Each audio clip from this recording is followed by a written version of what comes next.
Hello students, कैसे हो आप।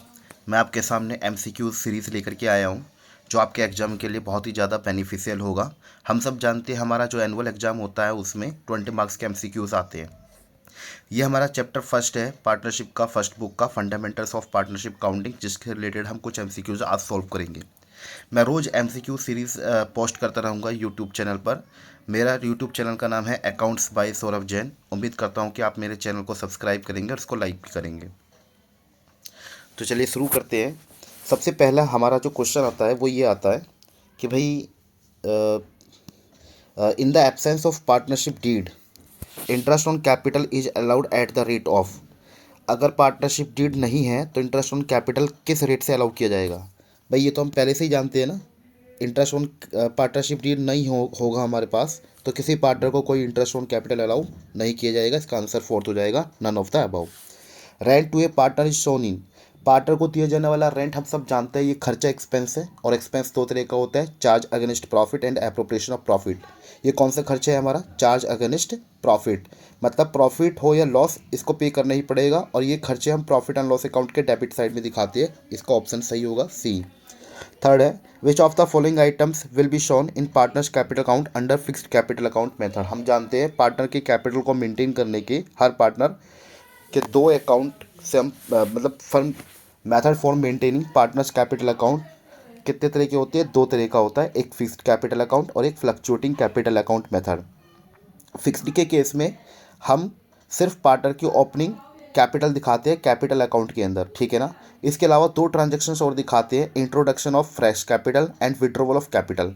तो पूछ रहा है कि फिक्स्ड कैपिटल अकाउंट मेथड के केस में पार्टनर के कैपिटल अकाउंट में कौन सा अमाउंट हम कौन सा ऑप्शन इसमें हम दिखाएंगे। तो ड्रॉइंग्स फ्रॉम प्रॉफिट्स ये तो नहीं आएगा, पहले वाला तो नहीं आएगा। दूसरा है ड्रॉइंग्स फ्रॉम कैपिटल, ये आएगा। जो ड्रॉइंग्स फ्रॉम प्रॉफिट है ये करंट अकाउंट के डेबिट साइड में जाता है, तो इसका ऑप्शन सही बी होगा, ड्रॉइंग्स फ्रॉम कैपिटल यही आएगा। फोर्थ है interest on partners loan will be credited to. Partner से फर्म ने लोन ले रखा है तो उस पर दिया जाने वाला इंटरेस्ट कौन से अकाउंट में क्रेडिट होगा, पार्टनर्स लोन अकाउंट में क्रेडिट होगा, कैपिटल अकाउंट में नहीं जाएगा, ठीक है। Which of the following items is not an appropriation of profits. देखिए interest on capital appropriation of profit होता है, सैलरी टू ए पार्टनर भी है, कमीशन टू ए पार्टनर भी है। इंटरेस्ट ऑन पार्टनर्स लोन नहीं है, ये चार्ज अगेंस्ट वाला प्रॉफिट वाला खर्चा होता है, ये नहीं। तो इसका सही आंसर डी होगा। Following are the question number 6 है हमारा, following are the essential elements of partnership firm except. इनमें चार ऑप्शन है, इसमें से ऐसा कौन सा ऑप्शन है जो पार्टनरशिप का कैरेक्टरिस्टिक्स नहीं है, फीचर नहीं है, एसेंशियल एलिमेंट्स नहीं है। एटलीस्ट टू पार्टनर्स ये तो होता ही है, there is an agreement between all partners ये भी है, equal share of profit and loss. भाई जरूरी थोड़ी ना कि हर पार्टनर को प्रॉफिट में हिस्सा इक्वल मिलेगा, ठीक है ना, यही नहीं है, बस C option. Partnership agreement is for some lawful business activities, यानी ए बी और डी ये तीन ऑप्शन ठीक है, ठीक है, A B D. C option ठीक नहीं है, इसीलिए इसका आंसर यही होगा C. Which of the following is not a right of a partner. देखिए मैं जब भी पार्टनरशिप चैप्टर पढ़ाता हूँ ना, फंडामेंटल फर्स्ट चैप्टर, तो मैं 5 से 6 राइट्स जरूर लिखवाता हूँ स्टूडेंट्स को, हर बार लिखवाता हूँ, हर साल लिखवाता हूँ। तो अगर मैं बात करूँ पहला जो राइट है ये भी होता है, सेकंड वाला भी होता है, थर्ड जो लिखा हुआ है right to share the profit of the firm ये भी है, और ये फोर्थ है right to receive salary at the end of the each month. ये जरूरी नहीं होता कि हर पार्टनर को, मतलब किसी पार्टनर को सैलरी मिलेगी, ये डिपेंड करता है कि पार्टनरशिप डीड में क्या लिखा हुआ है। पार्टनरशिप डीड में लिखा है सैलरी मिलेगी तो मिलेगी, अदरवाइज नहीं मिलेगी। ऐसा कोई राइट हर पार्टनर को नहीं होता सैलरी पाने का अधिकार। 8 the relation of the partner with the firm is debt of. मैं एक बात बताऊँ, पार्टनर जो होते हैं ना पार्टनरशिप फर्म में, इनका आपस में एक दूसरे के साथ जो संबंध होता है, रिलेशन होता है, वो कैसा रिलेशन होता है, वो एजेंट एंड ओनर दो तरह का रिलेशन होता है। हर पार्टनर एक दूसरे के एजेंट भी है और ओनर भी है, ठीक है। प्रिंसिपल एंड एजेंट रिलेशनशिप भी कह सकते हैं, ओनर एंड एजेंट रिलेशनशिप भी कह सकते हैं, सी ऑप्शन सही है। इसके बाद है हमारे सामने pick the odd one out. इनमें से कौन सा बिल्कुल अलग टाइप का तुमको ऑप्शन दिखाई देता है, ठीक है, जो डिफरेंट बिल्कुल एकदम दिखाई दे।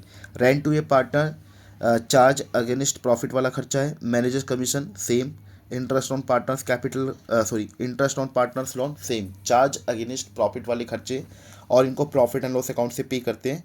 और लास्ट वाला है इंटरेस्ट ऑन पार्टनर्स कैपिटल, ये खर्चा एप्रोप्रिएशन ऑफ प्रॉफिट है, ये पीएनएल एप्रोप्रिएशन अकाउंट से पे करते हैं, तो यही डिफरेंट है।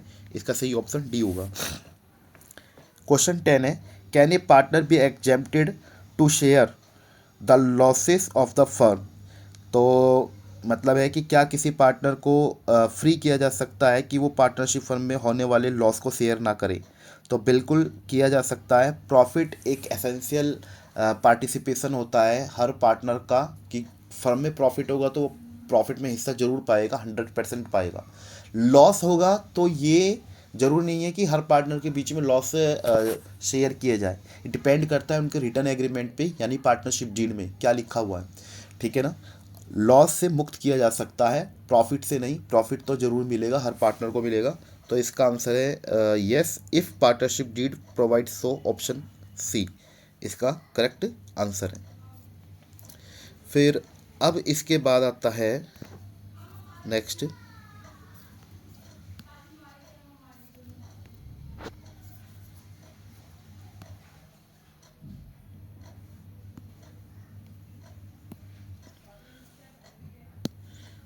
ओके